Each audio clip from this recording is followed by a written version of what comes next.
this is a playoff team, They're an expected playoff team. Yep. And if they maximize, they could be in the running for a home game, but they should be in the playoffs.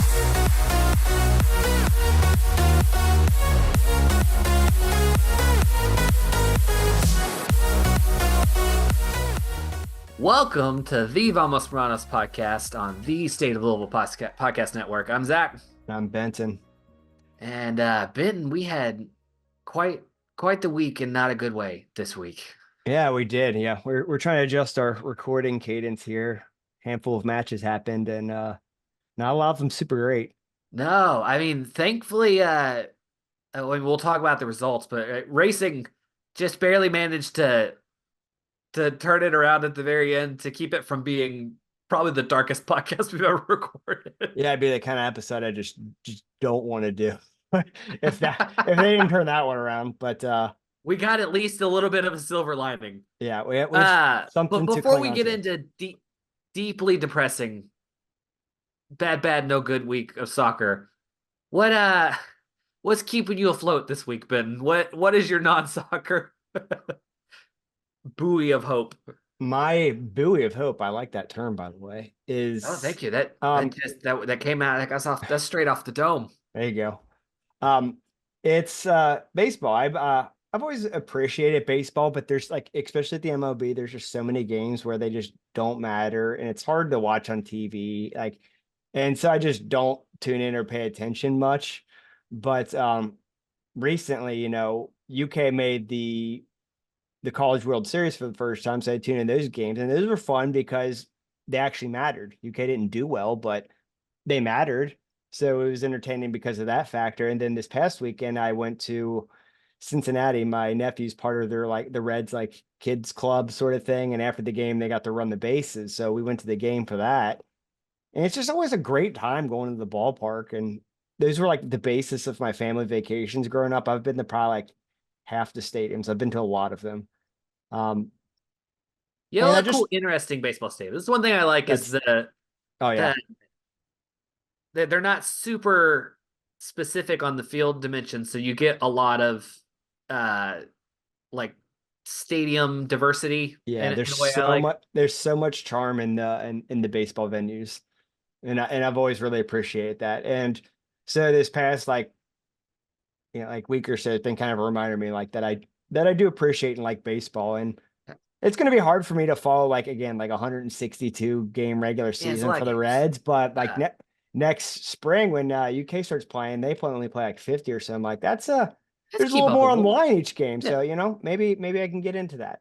So also a lot of fun stats. Me and you, we're both stats nerds. There's a lot of fun baseball stats. That's another aspect of it I like, is that game has been completely mathed out, and just seeing those numbers is entertaining. And that is also kind of why I copied your look here with the mustache. I was going to the game and just to be obnoxious and get under my wife's skin, but I kind of dig it, so I might keep it around for a while. We'll see. Yeah, I definitely can't cut my hair now. I'm committed to keeping it long, or else we're both going to have the exact same look. I'm growing my hair back out. I don't know how long. We'll see what happens there. But the mustache, I'm like, you know what? I'm just gonna keep it. We'll just be two mustache dudes. I can't shave it till my daughter says it's okay, and she still loves it. So she's the one who you gotta be careful letting a 4-year-old make the calls. She said that dads have mustaches, so I have to have a mustache, and I can't argue with that. She's not wrong. Pretty good logic. Yeah. So, Zach, what has been your beacon of hope? So, weird coincidence. Mine is also baseball adjacent. We watched a really fun movie on Netflix this week, Ultraman Rising, which is it's an animated movie. I think it's a Netflix original. But the main character is the son of the original Ultraman, and he's a professional baseball player, and his dad is retiring from being Ultraman. He can't do it anymore. And so he has to transfer to play on a team in the Japanese league to come over because he had been playing in the States. So he comes over and he's trying to take over as Ultraman and play baseball. And also he finds a baby kaiju monster that that he has to raise. So he's juggling like raising a little cute baby kaiju monster with playing a professional sport and being Ultraman all at the same time, and has trouble with all of them. It's a very cute, fun movie. We enjoyed it a lot. It was a big surprise. I was not expecting it to be as good as it was. We mainly just watched it because the monster, the kaiju was really cute, and we thought Chuck would like it. Yeah. But I ended up really enjoying it. Also, we talked about this a lot. I mean, you mentioned how many games there are. Baseball's the worst sport you could pick to play and also try to be a superhero at the same time. They play every day. You don't got no free time when you're a baseball player. What are you? That was not a good pick. Yeah. Yeah. That is a commitment. You could maybe pull off being either of the footballs player if you very lax in practice. I mean, you got superpowers, so you're pretty strong. So maybe you don't need to work and practice as much. You just play on the weekends. I could see you getting away with that. But with baseball, you even have like spring training which is like a considerable amount of time. If you're not professional, you got like fall ball and there's like leagues up in like the Cape Cod area. Yeah, and like you're playing like all year round pretty much. Yeah, but bad choice. I highly recommend it. It was a really fun movie. Well, good deal. I kind of want to go because I'm not even a big Ultraman person, and it makes me want to dig into some of the. I know Ultraman exists because that's about the extent of it. It's one I've never gotten into, so. So yeah, there's a lot of Ultraman for me to dig into. All right, Ben, we've put it off. Do you want to talk about these games this week? Sure we can use Ultraman on one of the teams. I was gonna joke. When I was kind of hoping Racing would win that last game so I could be like 6-point week. Unfortunately, we played 4 games, but we didn't even get that. This is a 4-point week. So we 1 point per game this week for us. Not ideal. Yeah. I guess we'll cover the city games just together first, and then we'll move on to the racing games. City started out better. The 1-0 win away at Pittsburgh. Is Louisville City the best away team at Pittsburgh? Pittsburgh's normally a really good home team. They said something to the effect of that on the broadcast. And I forget the exact statistic they pulled out, but it's something about like mentioning about Pittsburgh being a fortress. I think it's either been a draw or a Louisville City win, right? I think they've never actually lost there, have they? Yeah, like the fun fact, and again, I forget exactly what it was. It was something along those lines. They were basically commenting like it's a fortress, except for when Louisville City's around. Yeah, well, I mean, Louisville City's a fortress unless it's a bottom of the table team. Anyway, well, that's the next game though. So the good game, the Pittsburgh game. Did you have any thoughts? I mean, 1-0. I thought it got a little sketchy at the end after they went up a player. Pittsburgh had a lot more opportunities than I'm comfortable with being up a player. Teams get really like desperate at that point, and so it becomes like all offense, and so that stuff happens. But I mean, they saw it out. They didn't give up a goal. So. I mean, it felt like a pretty like standard affair, right? You're going to a notoriously difficult place to play against a team that is very defensively oriented. You get your goal, you hang on in there, and you walk out with your 3 points. Like, yeah. You do exactly what you should do. Not saying like not to take away from the difficulty of doing that, even when Pittsburgh's bad. Like, I think those facts still remain. But and I will say another thing to note, because we've been talking about narrow pitches. I think Pittsburgh's pitch is fairly narrow especially compared to Lynn. Mm-hmm. It's a much narrower field. They got a goal coming up the middle of the field, like made that Jansen Wilson goal. Pretty much all of that happened in the middle. So it's good to see there. They were able to get it done on a field where they can't get wide like they prefer to. Yeah. So I think that's a big positive. Also, really, I mean, just that whole scoring sequence was great, but I love to see long passing sequences where the person who initiated the sequence ends up scoring the goal. It made it all the way back around to him. Yeah. So that was pretty great. I can't stop thinking about just like what an awesome pickup Jansen was for like just like a number of reasons. That's probably like just my favorite ongoing storyline of this season. Just such a cool thing, local guy. He was a trialist for what, like 2 years, at least Yeah. on the kind of in the practice fold. Works his way in there, defies our naive expectations, not even knowing who he was, and makes a starting lineup early in the season. And man, he's just been an Beats out impact. some really solid players to get into the solid starting Yeah. lineup And too. and the cool thing, it's not like he's dropped off or anything, got comfortable. All of a sudden he's now not in the mix, wherever. Like, well, he's still going. It's still If going anything, great, he's gotten better as the season has gone. right? Yeah. So Like started hot and then got hotter. I'm just obsessed with the whole kind of story at play here. It's just super cool.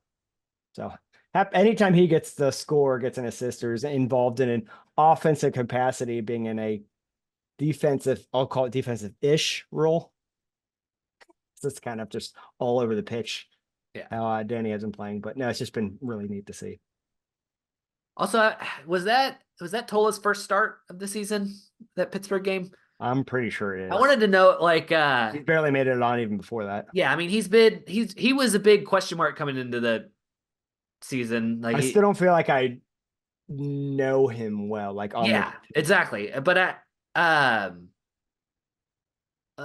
thought he had a couple of sequences that look good in this. Still, definitely, I think you can see he was a pickup with potential that's not Oh like yeah, fully there yet, but like he's a younger you could guy. see the potential there. I thought He's the Rhode 23. Island game, he had a couple pretty good sequences near the end there in garbage time, but uh it's just interesting to get to see a full game from him. Mm-hmm. Yeah. Uh Yeah, I want to see a bigger sample size build up to get more judgment of him. But that's kind of what I thought from the get-go, is like he's a building piece. Like you said, like I think he's somebody that's going to grow in his role. And even when he's not like starting or playing a lot, like just think at the training sessions that he's in, just like look at the roster. yeah, He's lots getting of some good opportunity to experience get there. better here. Yeah. So I don't have a ton to say on that Pittsburgh match. It's it kind of panned out as you would expect. Yeah. Low scoring. Louisville City got the job done. The red card against them was a nice little gift to give you a little bit of comfort. But other than that, Although, if anything, the game got more uncomfortable after that. But yeah. it shouldn't. But yeah. uh okay, we gotta move on to it then. Do we? Yeah. We gotta talk about what's really important. Which is, what are your thoughts on our new black third kit? I A was real talking. change of pace from the team. Yeah, I was talking to Jonathan about this. He asked me about what I thought about the kit. I'm like, it's nice. Like I like the pinstripes and stuff like that. The blue is interesting, although it does remind me of Colorado Springs. The It blue on the just looks like a Colorado Springs jersey. it does, and the blue on the crest kind of throws me off. I don't hate it; it just throws me off. But once I saw the guys like walking out in the field wearing them, I'm like, all right, I'm in. I'll get one I now. I But might. and then about 90 minutes later, I'm like, you know what? Like, no, I'm not buying one of those kits. Can't I, do it. the only positive I hope comes out of this game is that hopefully this kills black third kits forever, because I am so thoroughly done with black third Dude, kits, Zach, and I am ready you're to gonna move on. hate this, but the black ones always sell well. They always sell well. And as long as that continues, the team will continue to do them.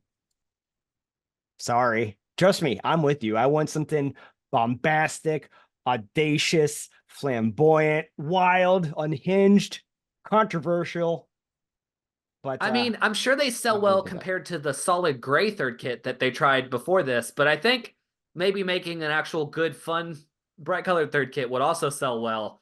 But they've not done that to compare the numbers. So I Because saw didn't so those didn't those derby warm-ups that with the like light blue to pink gradient oh, I'm excited. completely sell out? Yeah. No, these weren't even on sale.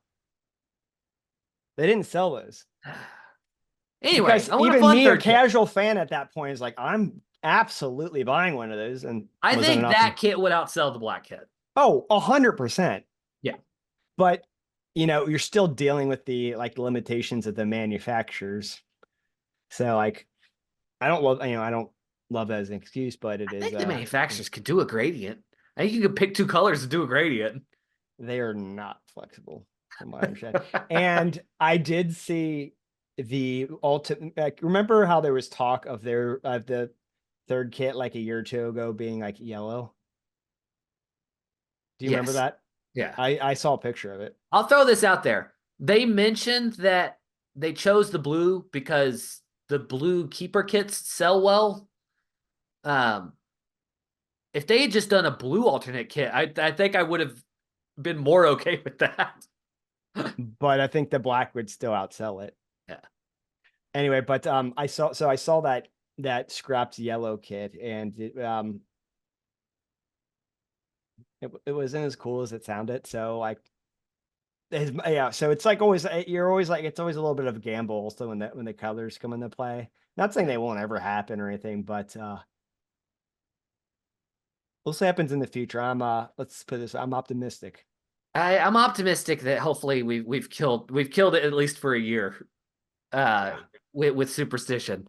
Uh yeah. it was a weird game. But to your, I mean, to your ultimate dislike of that third kit, you're probably not going to see much more of it. I feel pretty confident, like maybe one other time or something like that, but it's not going to be around. Yeah. Uh it was a weird game overall, though. I think it's one of those games. Soccer's a high variance sport. Games can turn on like weird events. Uh, Gleedle had two very near misses in the like first 20 minutes. Yeah, That they were knocking. those shots go in, it's a completely different game. Also, that first Rhode Island goal, I mean, if you gave him 100 shots at that, that's probably the only one he makes.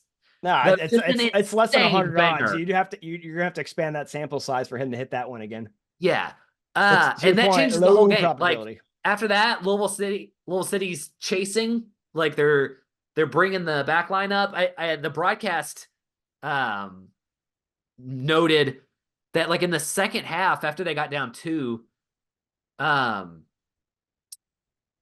basically Sharpie was the only player back on defense. They had uh both of the other center backs up at the top of the box, like literally Yeah. in the box on the attack. They were bringing everyone forward, which like gives up breaks. That like so.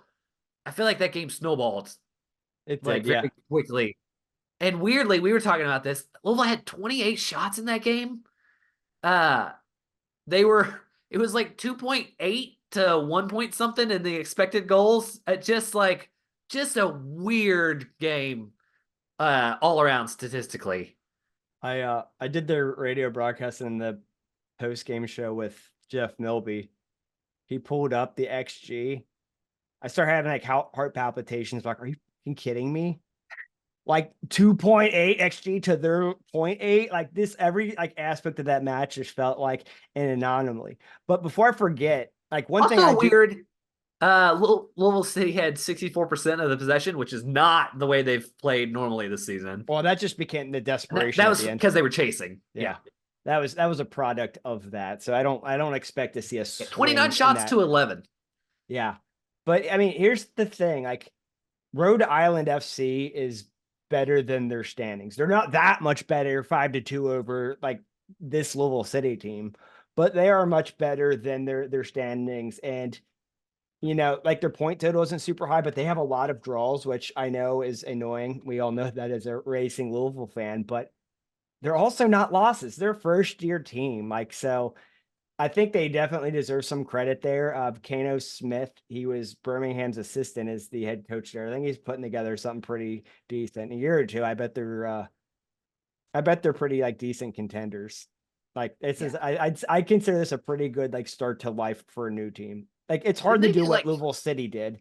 You know, this is probably like a more normal best case scenario. I think they scored like half as many goals as they've scored all season in that one game.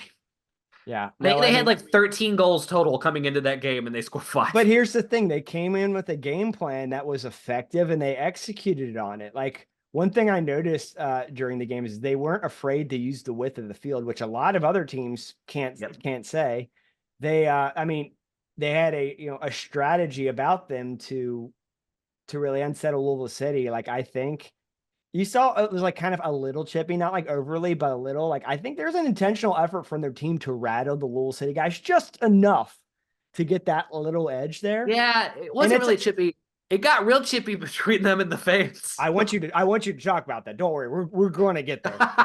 But but I think they were like there was a lot of little things that they were doing. I think they were very intentional that were effective in working for them. Again, that first one's like kind of a fluke shot, but they kept at it. They were not afraid of the Louisville City. So I have a lot of good things to say about what Rhode Island did. And it's not that Louisville City did like super bad or anything. If anything, they were just very like mediocre, but it's these like small margins that they're exploiting. And then you chase the game, and Coach Cruz opted to kind of go with the throw the kitchen sink strategy at him, which is where it kind of snowballed a bit. I think, if we had, if it ended like 3-1 or something like that, then we're feeling a lot better about the match. Not great, but a lot better relative to what we're looking at now. But I will say this. I'm How do I put this?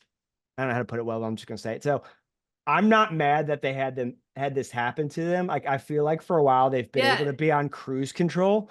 Like we're just kind of like walking through teams. And I know I'm overly simplifying the amount of effort and strategy and whatnot they've put in some of these matches, but like they're just like marching through the league. And at some point you feel like even a team of this caliber needs some form of a wake-up call. Wish it wasn't a huge loss at home to one of the like lowest teams on the table, but it's a wake up call nonetheless. And I would rather them again have that before the fall than and happen then. Because like think if that happened like right before the playoffs, that'd be so bad. There's plenty of time to recover and rebound. We're still in comfortable on the first. table. So I'm hoping we can look back in hindsight and say, oh man, like that sucked at the time, but they kicked it again Historically, we're afterwards. also good for one of these season and seasons where we do really well. I think it happens to like anybody, right? You're just The going to have a Toronto real bad SC2 match. match comes to mind.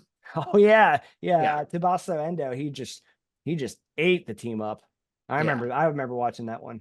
This felt very similar to that. I actually made a reference That's all. to That's another game where uh they were playing a high line that season, like it's 2018. 2018, Yeah, and Toronto just got that first goal and that like snowballed the game yeah. out of control, and it's very similar to this one. On the Uh, broadcast, I made reference to that Monterey Bay match, the very first encounter with them. Not the same score line, but the same. But it had like similar levels of shock. Like, what the hell's going on? Like, this is a brand new team that has been doing bad, and they're coming in here and beating us. well, Very similar shades yeah. of that one.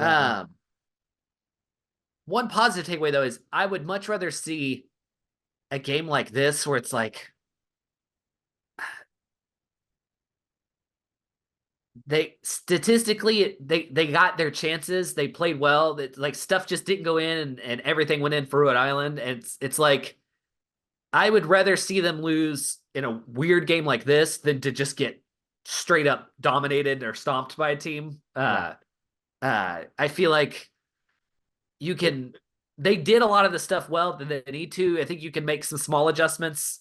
yeah. Uh I mean, yeah, and you and don't. also chalk some stuff into like sometimes the ball breaks the other team's way and there's Yeah, I mean, only so like much you can do about it. they did get very unfortunate in the final third, not only just by due to like the volume of shots. Like there were some really good chances they got dang close on. When you and I we met up earlier today, and we talked about Jorge hitting that goddamn post again. Jorge, it is every shot is either directly to the keeper or off the post. I have never seen anyone who is so unlucky with finishing. I'm Because it's like if you're hitting the post, it's not like you're just serving up easy shots for the keeper every time. Like if you're hitting woodwork, you should be scoring goals.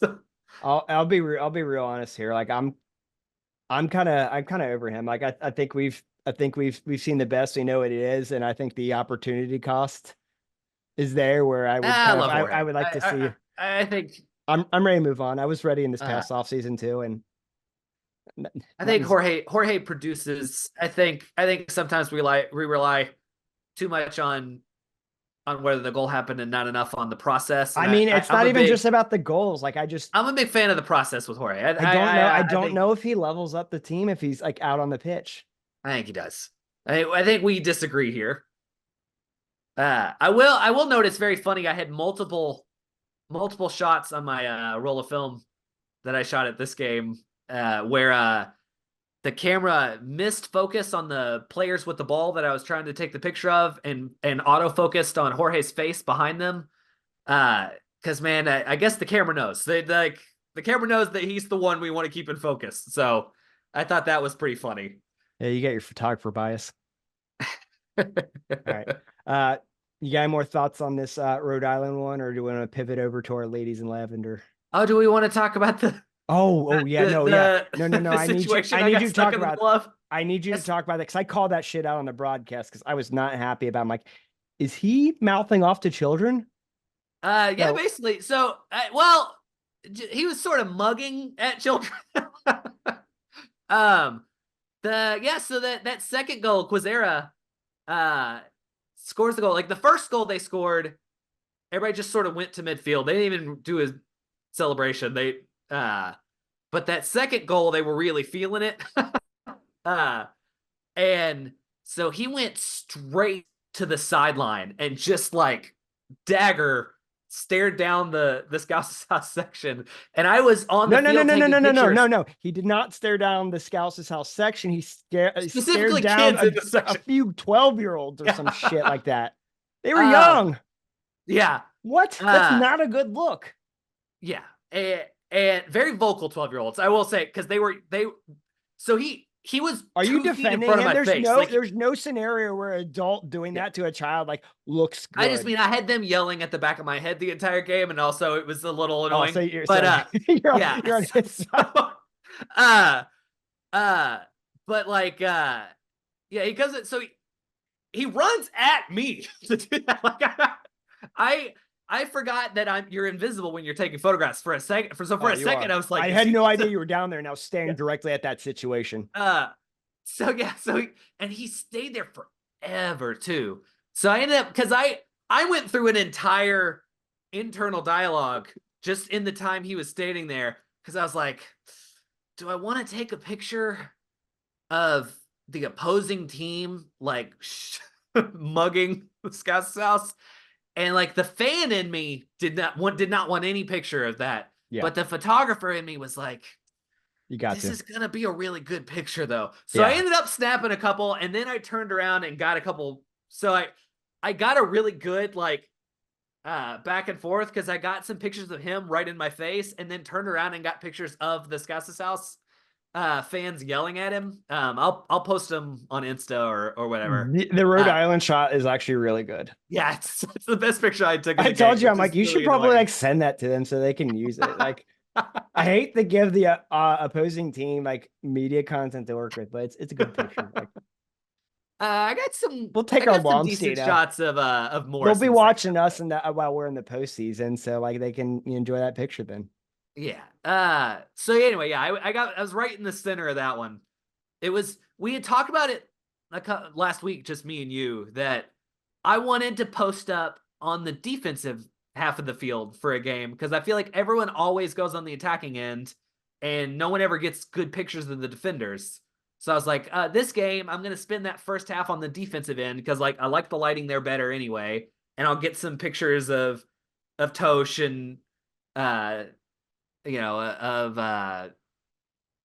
Laws and some of the defenders that I normally don't get good pictures of because they're on the other side of the field. And that was the side of the field all the action was on. So I guess there's that. I picked a bad game to post up with the defenders. Yeah. That's all my thoughts though. You want to move on to racing, I guess. So we'll start with the Angel City game since that's the one that happened first. I think neither of us, we probably won't spend a ton of time on this one.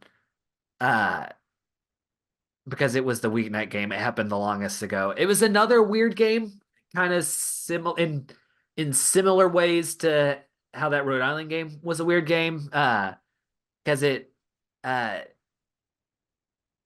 it felt like Racing played well overall, but just three big defensive mistakes led to all three of those Angel City goals, just not marking a player properly, giving them too much space. But other than that, I thought Racing played well. They were moving the ball well. They had good chances.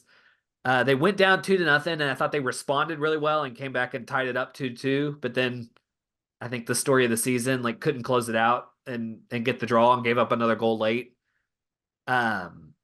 So I mean, I don't know what to take away from this one that we haven't already taken away from early in the season. It's like you see the good team there, just like a couple mistakes and not closing out games. Yeah. Kind of But the same story we've seen this whole season. at some time they gotta break through, and I think that the next match was a little bit more of a positive reflection of the team's like growth. I mean, since their inception. Yeah. Does Do that you make want to move sense? on? I think the next seems more interesting to talk about. You want to Yeah. just move straight Yeah. into the yeah, so the Seattle game, they responded really well to hardship in the Seattle game because uh, to go down, not only to go down 1-0 on a penalty kick, but to get a player thrown out at the same time. So now you've given up a PK and you're down a player in the 10th minute. Especially after, like, they had a good start to the game. Uh that penalty was really kind of against the run of play because Yeah. Louisville was the team getting forward and getting chances up until that happened. So just It's like an absolute terrible hand to be dealt. And I thought they responded really well. Like, even down a player, they still looked like the better team for the rest of that game. yeah, and I mean, in terms of that whole situation, I'm not super The bent out of weird shape penalty about that too. Not like PK, that was but not a clear-cut red card penalty. That was yeah, very much a weird case of going to in with go to VAR, VAR upgrade and to a then red give a card. red card there, that does not sit right with me. Even if I was like, if it's just two different like random teams I was watching as a neutral, I'd be like, oh no. And it was the case that, like, the announcers were full on ready for them to take the yellow card away on review, and then they came back and upgraded Yeah, it to a red card. yeah, but I mean, It's the it's rare case of it actually. The foul looked less bad in slow motion than it did in full speed. yeah, Because I think in full speed, it was a lot easier to be like, oh, she like just dragged her down. But when you, with the benefit of slow mo, she did not. So she definitely, and this is why, like, you can't, it's not like entirely out of the team's hand. Like, she full on grabbed Haitama by the shoulder and like pulled herself up to get mhm, to her. But after that, it's like 3 steps further when Haitama fell, and there was not really any tugging or contact there. They were just that at that point they were just shoulder to shoulder, yeah. and she just sort of fell over. I But don't know that I it's love like or get the red card you can't element of it. just very obviously reach from behind and grab a shoulder and pull yourself up. You're gonna get that called. Yeah, I Uh, mean, Aaron didn't do herself it any was a favors. desperate it was a desperate situation that similar to that third goal in the LA game. It was a very similar play where it's like the back line just got, I think they tried to do an offside trap and missed it and were 5 yards behind the player when they received the ball. And that Sidney LaRue had a very similar goal in the LA game. So that's no one you can fault but yourself for the position that she was in to have to try to come from behind and make a play like that. And that's Mhm. why they gave up the foul. So I think that's something they can do better Yeah. moving forward. You can't control what the ref's going to do, but Yeah.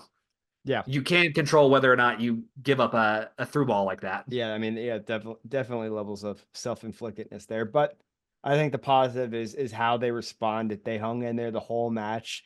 A player down, didn't give up, like, and ultimately got a result out of it. And we can touch Oh, on we that didn't on. even talk about not only do they lose Aaron Wright with the red card, but then Flint took a shot to the head at the end of the That's half. right. Yeah. Uh, and had to come out. So, or no, at the the 45th minute. Yeah. Yeah. So, not only down a player, but also losing one of your best midfielders. So, right, really, I think a great response from the team, given all of Yeah, all of the hardships in that we game. haven't heard back about her status yet, but I guess it's not impossible that she can miss more than just She, that the rest of that game. I mean, she had to be. She did not leave on a stretcher, but she had to be super duper helped off the field. So that moving forward, that's something to keep an eye on. I have not seen a press release about it yet. So Yeah, uh, Jeff Greer, I just kind of shared that she was in stable condition. They're going to be assessing, so I assume it was a concussion, but we'll probably. see. So Just yeah, based on how the play looked, which is you don't want to see that. I mean, that could be a couple weeks. That's definitely it's something you don't want to rush back from because it gets worse. yeah, Um, we talked to um, Jordan Baggett about that because she before she came to racing, that was an issue she had is she took a headshot and got a concussion and then came back and took another shot and it was really bad and she had like migraines for several months and was dizzy. So it's like that is don't want not that. something you want to be rushing back from. That Yeah, like you have to take your time if it's a concussion. That's still conjecture, yeah, but so I think luckily the team is super deep at midfield. So um it's I not a think player I'd want to lose though. Like if no, that's not the she's player I want to lose at she's midfield. pretty But far down that list. If you had to choose, like, all right, you can't. You're gonna have some of your players not available. Like she's, but it is what it although is. I guess they're no longer super deep at midfield because I forgot they're already uh I mean, Howell has been playing more, but still seems to not be back to like 90-minute form yet. Um, and yeah, so that's an interesting one to watch. I think uh but after all that, came back in the second half. I still were to my eyes at least the better team, even down a player. They were moving the ball well. I thought they limited um, Seattle to not having any super great looks. Yeah. Uh, Pickett. I mean, Pickett was being Pickett. She had a lot of really good crosses. I thought. Um, uh, Ersig responded well to uh, kind of being the sole center back there Mhm. for a while until Gene came on.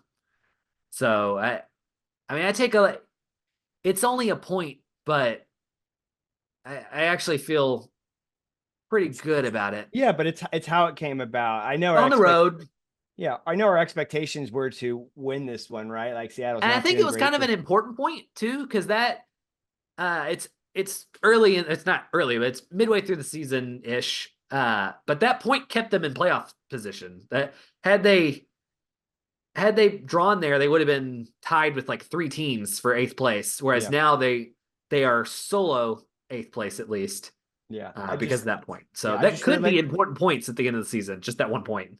I just really like the heart that they show. Like that's what good teams do is they get something from nothing, right? You go down a player like pretty early in the game along with a PK, and they still manage to walk out there with a point after having Yeah. played the majority of the match down Well, a and player. You go my back, rubric. Oh, my rubric on a draw is how does the other team feel? And Seattle is. If you're a Seattle fan, you're furious about that draw. exactly. And I was gonna say like in the past, Racing was the other team there. They're the one getting that PK, and then the other player getting a red card, and somehow finding a way to not win it. So that's some evolution, that's some growth, and I think that's kind of like symbolistic of their that this like is a playoff caliber team. Yeah, Like it's not they like got the juice this season. You can yeah, tell. You they can tell should be that the team's making the got the playoffs. It juice. shouldn't come down to like decision day where like eight different things have to happen. Like this team has like lower playoff like caliber to them. We'll see if they can make that. I feel optimistic. I kind of wish they weren't hovering at that line so frequently, but I think Yeah, that's a pretty appropriate place for them, which is again growth from what we've seen in the past. Like we've never been able to look at a team before and say, this is a playoff team, you know? They're an expected playoff team. Yep. And if they maximize, they could be in the running for a home game, but they should be in the playoffs. Whereas I think in the past we've been like, well, if they really pick things up, they could slip into that 8th spot. Where that is not this season. Like that's the expectation. I'm not going to get bullish on the home playoff element, but I just mean like I think this team's ceiling is like 4th place. Yeah, which yeah, is it's okay. never they've never had a ceiling that high. I agree with that. Yep. Yeah. Yeah. But so I think that was like if you told me like right before the game that it was going to end 1-1, I'd be disappointed because like, oh, we should be beating them. But how it panned out makes me feel way better about it than I otherwise would have. I think that matters. And also something important to me personally, and something that keeping that getting that point and giving just a little bit of space between them and 9th and 10th place and 11th. I'm sorry, 9th, 10th, and 11th are all 1 point behind them. Is that does keep all of the California teams out of the playoffs currently, and that you'd love to see that. I would. I would love nothing more this season than a California-less playoffs. That would be some good stuff. The hater in me really wants to see them all whiff. That'd be so good. I didn't even think about that, but yeah, they're all right there together. Huh. So yeah, it's fun times. That's one non-racing thing I'm keeping an eye on. Yeah. So, next up for them though is a very big opportunity. Field the Fam. Huge game against the Bay, who is down in 11th, as we just kind of insinuated. I'd say we got to keep we got to keep them California teams out of the playoffs. It's an important game. Look, we need them to channel that same sort of energy from that last match. Is be the team that we know you can be. Like get the results, even if there's any sort of adversity against you. But there shouldn't be, because all the momentum should be in Racing's favor. You know, they're coming into what is likely to be one of their biggest crowds of the season, a highly anticipated matches. I mean, we've talked about big moments before. Like Louisville City's always stepped up to their big moments. Like Racing needs to step up to theirs. This is a great opportunity to do that. It's a very winnable game. It's a team they're better than. Like they should beat this team. Yep. So we'll see how some injury things pan out, see what the lineup looks like. At least they get a full week off instead of the short rest. One thing to mention is both teams were coming off a Wednesday night game, Louisville and Racing. Is that why they panned out the way they did though? No. I just we saw some unusual lineups that we won't have that issue. Like everybody's got a week off. We get a normal schedule this week, so you should be bringing your best. Yeah. Getting sleep in your bed's a nice thing. I mean, Bay's coming from the other side of the country, the time, like the travel and whatnot. All these little things add up and matter. So here's to hoping it adversely impacts them. We'll see. But we don't need it to, because Racing is better than this team. So you know what? I'll take whatever I can get, even if they are comfortable. So yeah, I want that to happen. Pull some fire alarms or something. They don't got to rely on the wins to blow their way this game. Like they go take care of business. They win this game. Yeah. Looking forward to that match. All right.